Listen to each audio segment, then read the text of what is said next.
Saudara, saya sudah bersama dengan penasihat hukum dari Basuki Cahayapurnama Ahok, Bung Hamfri Jemat. Terima kasih Bung Hamfri telah bersedia menerima wawancara saya. Saya tanyakan Bung Hamfri, saya bacakan dulu sebelum saya tanyakan terkait dengan pertanyaan Anda.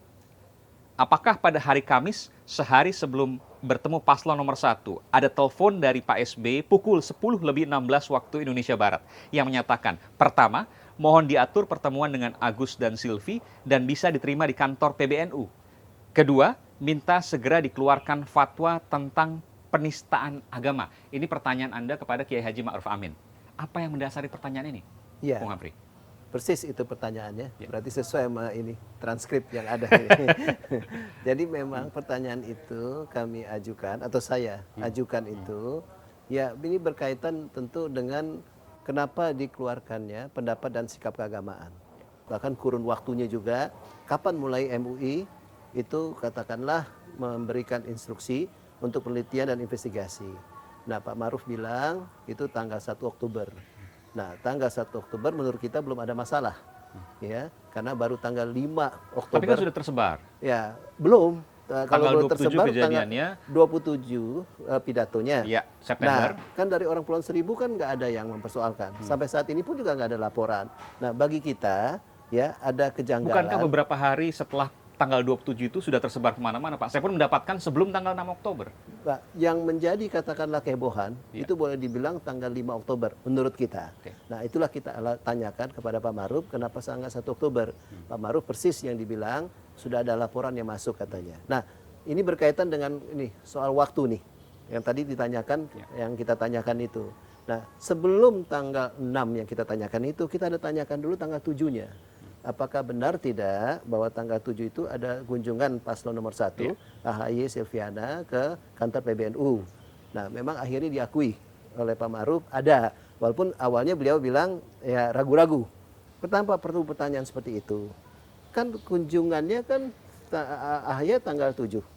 Bahkan dalam berita yang muncul pada saat itu juga, itu Pak Ma'ruf sudah bilang bahwa sudah ada telepon dari Pak SBY, ya. Kapan dong teleponnya?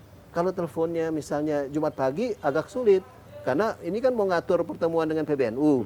Nah, tentu di situ kan mesti dipersiapkan, mesti dia hubungi juga ketua PBNU-nya dan pengurus lainnya begitu kan, agak sulit.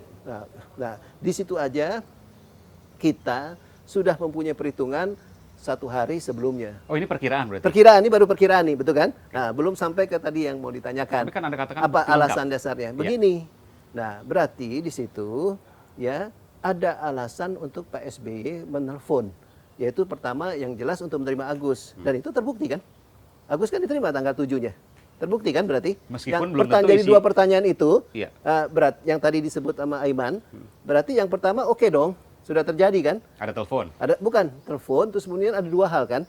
Yang pertama tolong mengatur untuk menerima Agus di kantor PBNU. Ini kan perkiraan, artinya telepon. Enggak, bukan perkiraan. Isi telepon ini apakah untuk menerima Agus Silvi atau tidak? Kan tidak ada yang tahu. Bukan. Bahwa kemudian diterima. Kenyataannya diterima. Enggak, dari kan 2 pertanyaan. Kiai Ma'ruf saja, ada Kiai Said Ege Sirot di sana dan pengurus PBNU lainnya. Kita fokus aja dulu ke ini, Kiai Ma'ruf Amin. Dari 2 yang kita tanyakan itu, berarti kan 1 terjadi kan? Betul kan? Ya, 1 terjadi. Yang kedua ini kan sekarang yang ditolak. Pak Ma'ruf bilang waktu di sidang tidak, hanya jawabnya tidak aja. Tidak ada, tidak, 3 kali tanya kan begitu. Hakim tanya juga bilang tidak, betul kan? Nah, kemudian ya di luar kita sudah selesai. Ya, pada saat itu ya, kita hanya bilang pada majelis hakim, ya kalau gitu kami akan menindaklanjuti ya dengan memberikan dukungan atau bukti lah kata. Majelis hakim nggak bilang bukti lengkap. Pak Ahok hanya bilang ya Pak Ahok, ya kita bukan. Nah kemudian majelis hakim bilang ya silakan, nanti akan kami pertimbangkan, katanya betul kan? Nah Pak Ma'ruf sampai saat ini tidak ada penjelasan apapun juga terhadap pertanyaan mengenai komunikasi tersebut. Hanya bilang tidak saja. Betul. Jawaban tidak dari Kiai Ma'ruf ini jangan-jangan karena pertanyaan Anda mengandung 3 poin. Yang pertama adakah telepon, yang kedua untuk menerima Agus Silvi, yang ketiga untuk membicarakan fatwa. Artinya yang mana dari 1 pertanyaan ini? Ini agak rancu pertanyaannya karena harus menjawab 3 poin sekaligus dalam 1 pertanyaan. Yang penting pokoknya jawaban Pak Ma'ruf tidak. Kalau menjawab tidak, bagi kita memang komunikasi itu tidak ada.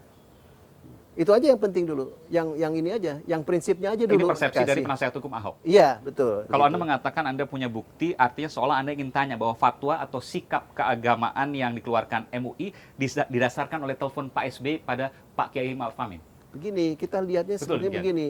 Kita lihatnya sebenarnya ini satu semuanya rangkaian-rangkaian.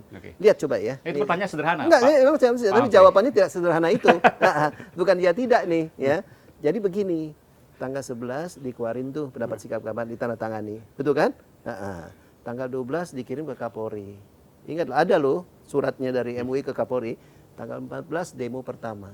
Nah, terus kemudian tanggal 10 katanya beberapa komisi mempersiapkan untuk mengeluarkan entah fatwa pendapat sikap keagamaan, belum tahu itu ya, tapi kemudian dipilihlah pendapat sikap keagamaan karena pendapat sikap keagamaan itu gampang kok, satu hari. Jadi juga karena bisa. Sikap keagamaan itu kemudian ada demo-demo 411, 212. Sebentar dulu, tarik dulu ke belakang.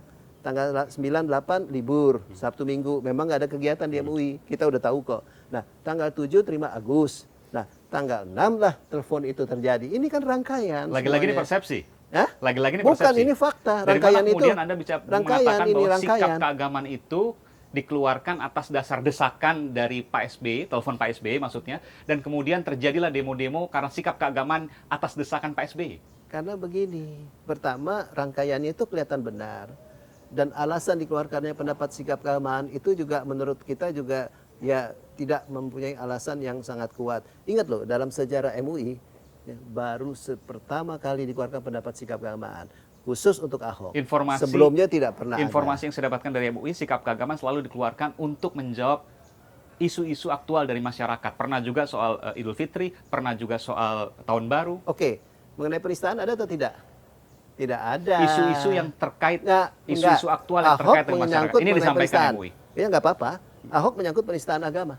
Ada nggak orang yang melakukan dianggap penistaan agama memakai pendapat dan sikap keagamaan? Sampai saat ini tidak ada. Apakah bisa sikap keagamaan itu diputuskan hanya seorang ketua umum atau didirect oleh satu orang ketua umum? Saya tanya sekarang. Yang menandatangani. Pertanyaannya enggak, saya tanya sekarang enggak. Ini betul. Ini pertanyaan yang perlu dijelaskan dengan pertanyaan. Siapa yang menandatangani pendapat dan sikap keagamaan itu?